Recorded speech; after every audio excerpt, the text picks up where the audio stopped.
fellas? Ferocious MGTOW here, and I'm rolling. I'm up sort of early, rolling. This load don't have to be there. It's a window pretty much, so as long as I get there before 3 o'clock, which I should be able to get it there in a couple of hours. So I kind of took my time getting up. But I just wanted to turn the camera on and show y'all upper Minnesota, the northern part of Minnesota. Look how beautiful it is. It's just amazing. And if you go on Land Watch, the website, the real estate Land Watch,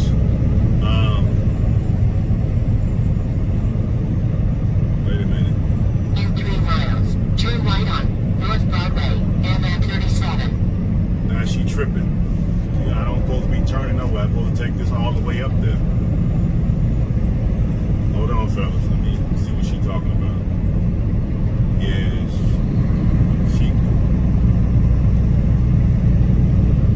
She acting crazy because up here it's like cell phone service and all that starts to tripping. Now she got me doing a U-turn. Yeah, so I ain't worried. I know how to keep taking this for at least another 100 miles, so we good. But yeah, if you go to the website Land Watch, the land up here is really cheap. I think you could get like 50 acres for about 17,000, somewhere in there. And it'll mostly be what you see here, mostly with timber on it. I don't know if, I'm sure we can harvest this timber. I wouldn't mind being up here if it wasn't for the fact that it's near Canada and it's too cold. You know, last night it was cold. I had to break out the blankets. But it's still considered summertime.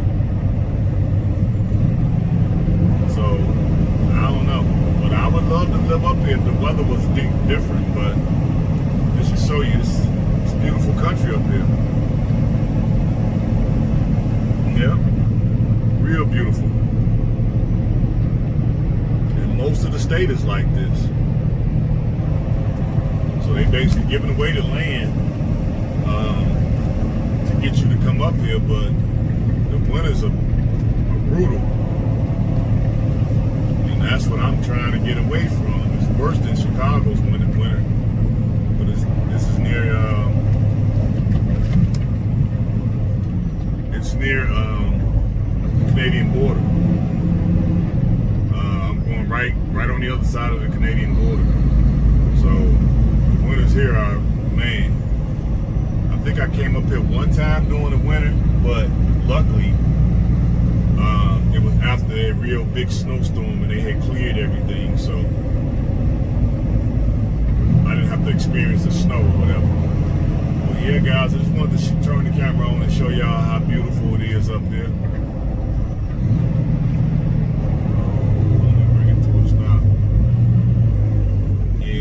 Tripping. She got me doing U-turns. She got me going back the opposite way. Yeah, when you get up here, your devices get to acting crazy. I hope I'll be able to upload. I probably have to wait till I get to the plant to upload this, because I'm sure they got good reception at the plant that I'm going to.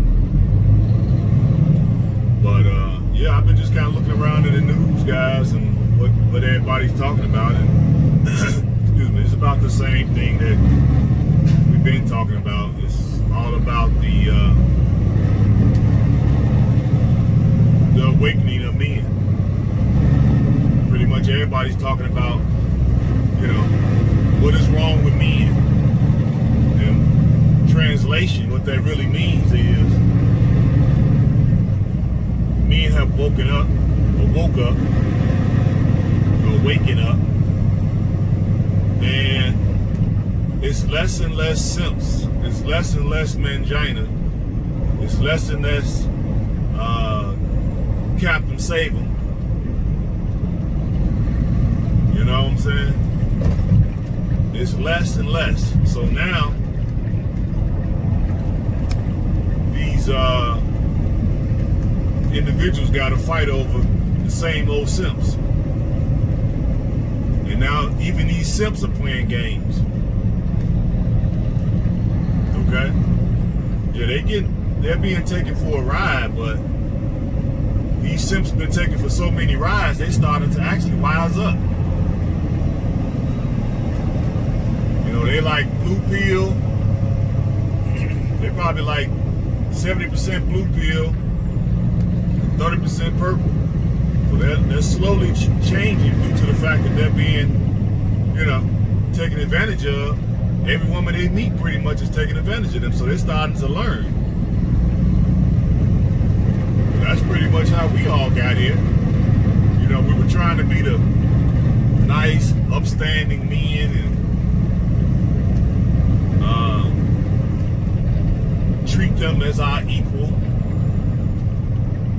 But we started to realize after about 3 or 4 or 5 other men that they don't appreciate that. No, sir. They only appreciate the savage. Yep. The guy who don't care, right? The ones that'll go upside their head, the ones that don't mind, you know, the police being called on them. You know, the one that don't mind being cheated on, because they just go out and cheat on her back and now they even and they can still be in a relationship. But that's what I'm hearing when I hear them saying, where have all the good men left? What's happening with men? Why are men doing this? Why are men doing that? And all that means is we are waking up in droves. So when you got the average or below average female talking about men and why we doing this and why we doing that. This is all great science, guys, that we're finally waking up in mass. And that's what we need in order to turn this thing around. We need guys to wake up in mass to turn this thing around, because if we just stay to ourselves, they can always write us off as basement dwellers. These guys don't have no real responsibility and nobody wanted them no way. And that's why I always preached since I started my channel that I feel that we need to be the best of everything. We need to be the best in sports. We need to have the best cars. We need to have the biggest investments, the best businesses. We need to be in the best shape. We need to eat the best foods. We need to dress the best. We need to have the best looking motorcycles, the best looking boats, the best of everything. And I do hear the pushback from guys saying, well, if I do all that, then that's going to make me more appealing to women. So what? You a man going your own way. So what if women find you attractive? So you mean tell me that I need to have mediocre everything just so I don't be on their radar? No, I'm gonna have the best of everything. And when they see me in my daily travels and they step to me, I'm just gonna decline. That's all. Thank you, thanks, but no thanks.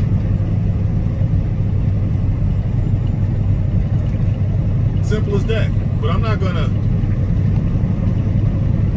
choose mediocre for myself just so I don't look attractive or women don't find me appealing and play down my my tastes in material goods. If I had that before I became MGTOW, why should I change? I thought this was a movement, well, not a movement. I thought this was a philosophy that we go on our own way, we do our own thing. So if I was this way before I came into the knowledge, why would I change?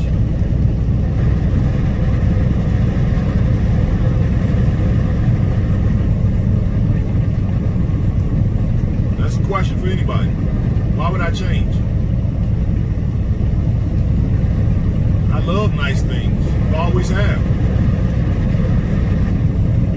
And I know it makes me look more appealing, but I know why they looking at me. I understand. Okay, they see that watch on my hand with the diamonds in it. They see the charm on my neck with the diamonds in it. I'm in shape. I'm fit. Working on my 4-pack, or 3.5 pack. I know why they looking. You know, they see me jumping out of a $75,000 vehicle. It ain't no minivan. Okay? I know women like to look at me in shoes and judge, you know, it was a thing that, well, I'm looking at the man's shoes, and if he got on nice shoes, then that means you can afford this and afford that. I always buy nice shoes. I see him looking down. I don't care. I'm not going to change. And when they step to me, I just decline, or I just put them on pay you no mind list. And I see fat chicks breaking their neck to look at me. I just pretend like I don't see it. Or if they say something, I smile. Just keep it stepping. I catch them all looking. Don't bother me a bit. Not at all. But yeah, guys, we are waking up in mass. And now, even the average and below average chick is talking about what's going on with me and why me ain't doing this and why me ain't doing that. Yeah, because we're not giving them the time of day. We can raise our standards to a point where it's going to be hard for them to get anything meaningful out of a guy. The most they can possess the guys for 15, 20 minutes, tops. And they used to be okay with that because that would allow you to probably get sprung, and then she can guilt you into some type of relationship. But now we done got to the point where, you know, the shaming language is, you know, it's like water off a duck's back to us. We don't care about shaming language. We understand what it is. We understand why they doing it. Okay? This your only weapon, other than getting the manginas that run the state and the government to come down on us. Other than that, that's all you got is shaming language. The doo-doo tests don't work because we know what they are. We ain't got nothing to prove. But yeah, I'm loving the fact that they're being starved of male non-sexual attention. I'm glad they're being starved. And the ones that look like something, they act like they got so much going on the ball. Every time I see one that looks decent, maybe a 6 or 8, 9, or 10. I ain't really seen too many 10s, but 6, 7, 8, and 9s. I've been seeing them out here. Extra provocative with their dress. Tons of fake up on. Hair in immaculate condition. Nails done.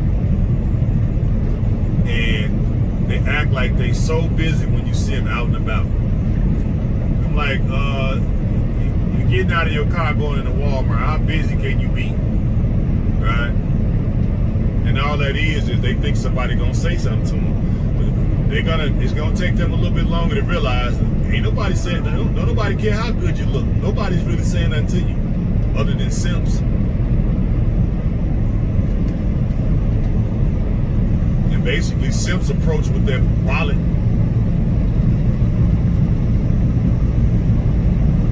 And if he enough in there, she'll go ahead and, you know, entertain him for a short period of time until she realized that, you know, he talking to eight others on the internet, and he pretty much leaving with his wallet on all of them too. So I go through the dating site sometimes and look on there and just kind of read profile just so I can get a gauge to what's going on. I read one yesterday talking about, yes, I am independent, but I love being spoiled. I started laughing. So basically, you get to throw that I'm strong and independent in my face, and at the same time, you want me to buy you some stuff. You're not strong and independent. You're just stubborn, and you're barely making ends meet. That's basically what that's saying. And of course, in every photo, she got both of her little puppies out.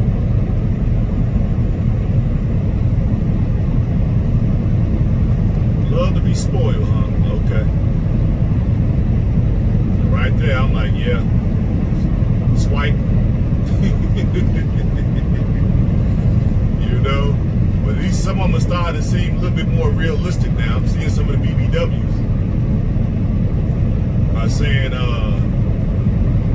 they're just looking for friends. This is a new trend coming down the pike, I see. Just looking for a friend that I can hang out with from time to time. So they know they can't get no relationship. So they're willing to slurp up men now just to have men in their presence.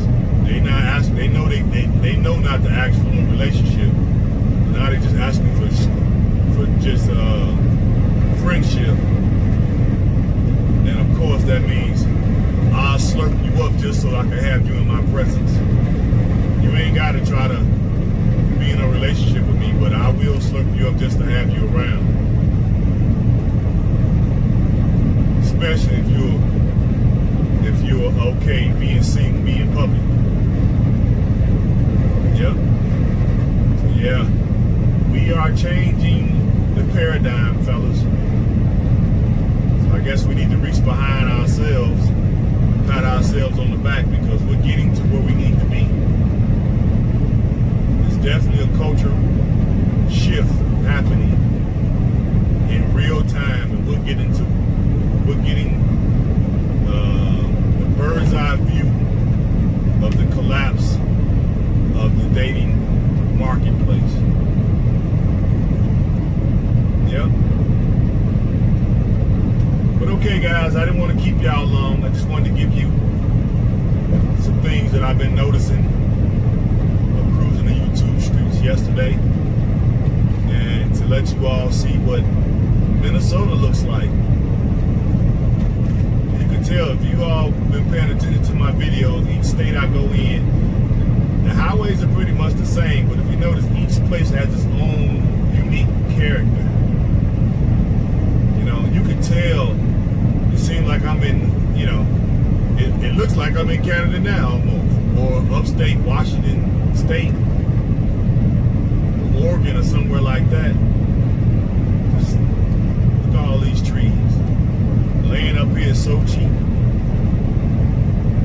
But if it wasn't for the winter, you know, and I don't know how to work. I don't think it's much work up here either, as far as trucking. I'm sure it is, because people live in these communities up here, so they have to get goods and services trucked in.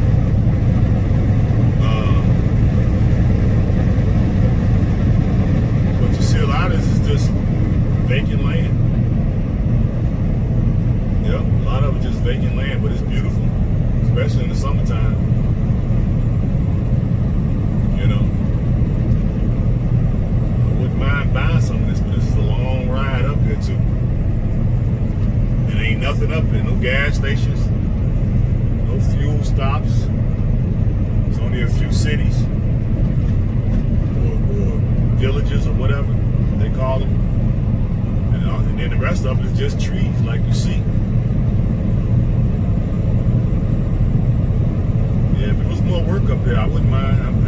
I could deal with the winter. Just get some extra boots and extra socks and, you know, 4-wheel drive vehicle. I can get some snowmobiles then. Have some fun on snowmobiles or whatever, but yeah, when I typed in vacant land and in Land Watch, I typed in vacant land deals and owner financing. Nobody's really buying this land up here, so most of the land that's for sale is for sale by owner financing. So basically, all you gotta do is plop down $600-700 and be willing to pay about $350 a month. And after the first payment, you take possession of the land. No banks involved, no credit check, no nothing. So, you know, that's because they're trying to sell this land and nobody's really buying. So this is pretty much a buyer's market. Coming into some fog up here, I see. And you can imagine how it's gonna be up here in the winter. Something else. But okay, guys, I'm gonna go ahead and let you guys go. And I'll bring y'all something on the way back after I get through unloading. Hope you guys are being safe. Hope everybody's being good stewards of their health. And of course, as always, I wish you more money,